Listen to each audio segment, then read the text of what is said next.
నాన్న, నేను మిమ్మల్ని ఒకటి అడగాలనుకుంటున్నాను. మన రాష్ట్ర ముఖ్యమంత్రి అయిన నారా చంద్రబాబు నాయుడు గారు, మన రాష్ట్ర విద్యాశాఖ మంత్రి అయిన నారా లోకేష్ బాబు గారు ఏపీ ప్రభుత్వంలో విద్యను మెరుగుపరచడానికి ఎంతో మద్దతునిస్తున్నారు. వాళ్ళు free text books, free education, mid day meals, SRKVM kits అంటూ ఇలాంటివి ఎన్నో అందిస్తున్నారు. మీ తల్లిదండ్రులకు మద్దతుగా సంవత్సరానికి తల్లికి వందనం అనే పేరుతో 15,000 డబ్బులను అందిస్తున్నారు.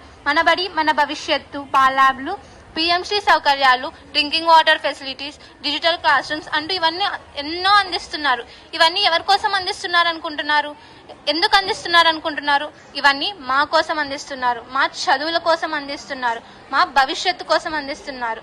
అలాంటప్పుడు మీరు నా చదువును ఎందుకు ఆపాలనుకుంటున్నారు? నన్ను వలసకు ఎందుకు తీసుకెళ్లాలనుకుంటున్నారు? ఈ ప్రభుత్వం ఇన్ని ఇస్తున్నప్పుడు మీరు నన్ను వలసకు తీసుకెళ్తే నా చదువు పాడవుతుంది. నేను చదువుకోలేకపోతే నేను ఎదగలేను. నన్ను నమ్మండి నాన్న, నేను మన కుటుంబాన్ని మెరుగుపరచగలను, నేను మన భవిష్యత్తుని మార్చగలను.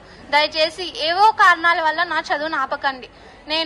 నన్ను ఎదగనివ్వండి, నన్ను చదువుకోనివ్వండి, నన్ను సాధించనివ్వండి. నేను మీ కూతురు నాన్న, నేను మీకు గర్వకారణమే తప్ప భారం కాదు. ప్రేమైన తల్లిదండ్రులారా, కర్నూలు జిల్లాలో ఎంతో మంది తల్లిదండ్రులు తమ పిల్లల్ని వలస అనే పేరుతో చదువుల్ని మధ్యలోనే ఆపేస్తున్నారు. ఒక్కటి గుర్తు పెట్టుకోండి, వలస అనే పేరుతో మీరు ఆపేది మీ పిల్లల చదువులనే కాదు, మీ పిల్లల భవిష్యత్తుని.